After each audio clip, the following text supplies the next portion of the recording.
যুদ্ধাস্ত্র বিক্রি করার জন্য এই যে কায়দা মার্কা নাটক যুদ্ধ, আমরা এসব যুদ্ধ চাই না, এসব নাটক যুদ্ধ বন্ধ। এরা হচ্ছে চায়নার দালাল, এরা হচ্ছে পাকিস্তানের দালাল, এদেরকে জুতো দিয়ে পেটানো। কিসের বিদেশ নীতি, কিসের দেশ নীতি? আমি যদি যুদ্ধকালীন পরিস্থিতিতে বন্ধের সিদ্ধান্ত করি তাহলে পরে বন্ধ হবে, আদানি ব্যবসা করবে, কিন্তু পাকিস্তানের সাধারণ মানুষ জল পাবে না। এ কেমন নীতি? একদম ঠিক কথা বলেছেন আঙ্কেল। কেন আদানি একা একা ব্যবসা করবে কেন? আমি আপনাদের আওয়াজ তুলছি, আদানিরও ব্যবসা বন্ধ করে দেওয়া হোক। মিডিয়া কি বলতে চাইছে, মানুষকে আর কি বোঝাতে চাইছে, দিনের পর দিন মানুষকে যা ভুল বুঝিয়েছে তার বিরুদ্ধে আমরা লড়তে নেমেছি। মিডিয়াকে বয়কট করতে হবে, মিডিয়াকে বয়কট করতে হবে।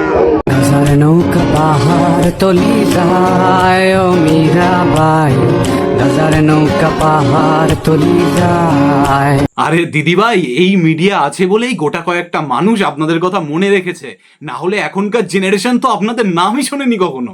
ঠিক বলেছো। জঙ্গিদের বিরুদ্ধে ভারত লড়াই করছে বলছে ঠিকই, কিন্তু এখনো পর্যন্ত পেহেলগামের ঘটনায় কোনো জঙ্গি কিন্তু ধরা পড়েনি। তো তারপরে না ধরা পড়তেও কিন্তু দুই দেশের মধ্যে যুদ্ধ বাঁধিয়ে দেওয়া হলো, এটা সন্ত্রাসবাদ ছাড়া কিছু নয়।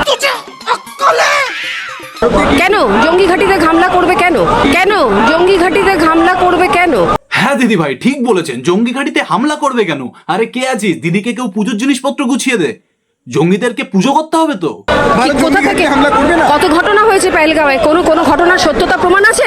জাস্ট চিন্তা করতে পারছো, কাশ্মীরের পেহেলগামে 27 জন মানুষের উপর গুলি চালিয়ে তাদেরকে নিরীহভাবে হত্যা করা হলো, আর এই শিক্ষিত সমাজ রাস্তায় নেমে কি বলছে? কোনো ঘটনার সত্যতা প্রমাণ আছে? এবার আমি খুব ভালোই বুঝতে পারছি যে বাংলায় তিলোত্তমা কাণ্ড বা আরজিকল কাণ্ডের মতন এত বড় অপরাধ করার পরও কেন আসামিদের উপরে ইমিডিয়েট কোনো অ্যাকশন নেওয়া হয় না।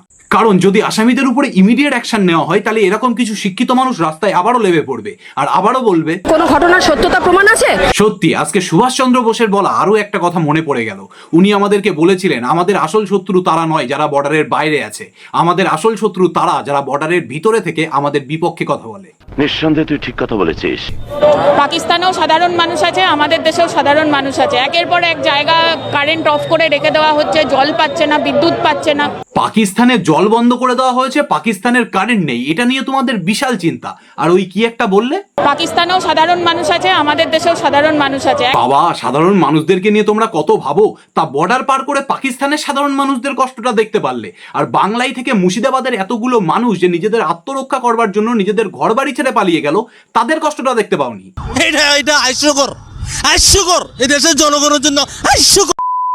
নমস্কার আমার হ্যান্ডসাম বন্ধু আর কিউট কিউট বান্ধবীরা, তো কি হালচাল সবার? ভিডিওটা এতটা দেখার পর হয়তো তোমরা মনে করছো যে ভিডিওটাতে শুধু এই সবই আছে। আরে বন্ধু, এটা তো শুধু ট্রেলার ছিল, পিকচার তো আভি বাকি হ্যায়। তো চলো এবার এগোনো যাক ভিডিওটার পরবর্তী পার্টে। তার আগে বলে রাখি, আমি প্রীতম, আপনারা দেখছেন রোস্টিং গুরুজি ইউটিউব চ্যানেল। তো চলো আর না বেশি বকে ভাট, সুইট হার্ট, লেটস স্টার্ট।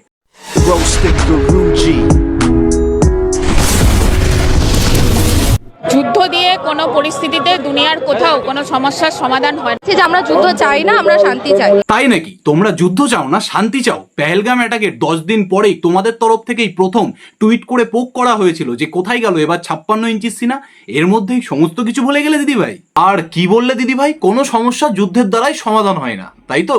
যুদ্ধ দিয়ে কোনো পরিস্থিতিতে দুনিয়ার কোথাও কোনো সমস্যার সমাধান হয় না। শোনো দিদিভাই, যদি সেই সময়কালে সুভাষচন্দ্র বোস, বীর পুত্র ক্ষুদিরাম, বিনয় বাদল দীনেশ এবং মাস্টারদা সূর্য সেনের মতন আমার ভারত মায়ের বীর সন্তানরা নিজেদের জীবনের পরোয়া না করে আমার ভারত মাকে স্বাধীন করবার জন্য যুদ্ধ না লড়তেন, তাহলে আমার জানা নেই যে আজকে আপনি স্বাধীন ভারতে দাঁড়িয়ে নিজের বক্তব্য স্বাধীনভাবে রাখতে পারতেন কিনা। ঠিক বলেছো।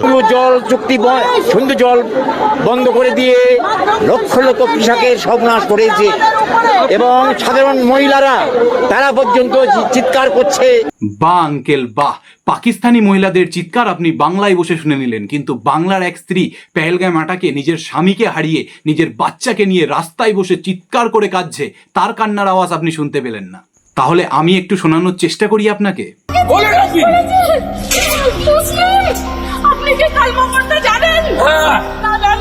এবং সাধারণ মহিলারা তারা পর্যন্ত চিৎকার করছে। এরা হচ্ছে চায়নার দালাল, এরা হচ্ছে পাকিস্তানের। আর এরকম একাধিক বক্তব্যের পর মিডিয়ারা যখন তাদের কাছে আরো প্রশ্ন জিজ্ঞাসা করে তখন তারা মিডিয়াদেরকে দালাল বলে পুরো কথাটাকেই এড়িয়ে যায়। আপনি কার দালাল? আপনারা দালালি করুন, আপনারা বিজেপির দালালি করুন, দালালি করার এখানে এত কথা বলতে আসবেন না, কোথায় ছিলেন দালাল মিডিয়া? যাই হোক দিদি ভাই, এই দালাল মিডিয়া আছে বলেই তো আমরা জানতে পারলাম যে বাংলার কত জায়গায় কত কিছু চলছে।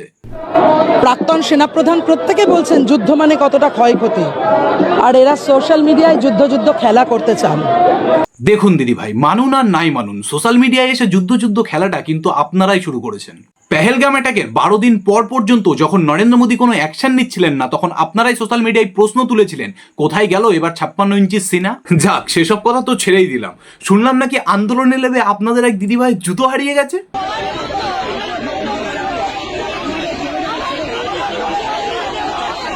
আহারে, দিদির কষ্ট দেখে বুকের মধ্যে যেন কেঁদে উঠলো। 50 টাকার ডিম ভাত খেতে এসে 300 টাকার জুতো হারিয়ে ফেলেছে দিদি। আজকের ভিডিওটা আমি এখানেই শেষ করছি। আশা করছি ভিডিওটা তোমাদের ভালো লেগেছে। ভিডিওটা যদি ভালো লেগে থাকে অবশ্যই ভিডিওটায় লাইক করো আর নিজেদের বন্ধু বান্ধবের কাছে শেয়ার করে দাও। আর কমেন্টে জানাতে ভুলো না যে তোমাদের কোন পার্টটা সবচাইতে বেশি ভালো লেগেছে। আর ভিডিওটা শেষ করবার আগে আমি আপনাদের সামনে আরো একটা কথা বলতে চাই যে আজকের ভিডিওটা শুধুমাত্র এন্টারটেনমেন্ট পারপাসের জন্যই বানানো ছিল। আজকের ভিডিওতে আমি যাদের বক্তব্য আপনাদের সামনে তুলে ধরেছি সবাই আমার চাইতে বয়সে বড় এবং যথেষ্ট সম্মানীয়। তো আমার বলা কোনো কথার দ্বারাই যদি কারোর মনে একটু আঘাত লেগে থাকে তো আমি তাদের কাছে হাত জোর করে ক্ষমা চাইছি। আজকের ভিডিওটা এখানেই শেষ করছি। আবারও দেখা হবে এমনই একটা ভিডিওতে। তত সময়ের জন্য ভালো থাকো সবাই। টাটা, বাই বাই, জয় হিন্দ, বন্দে মাতরম।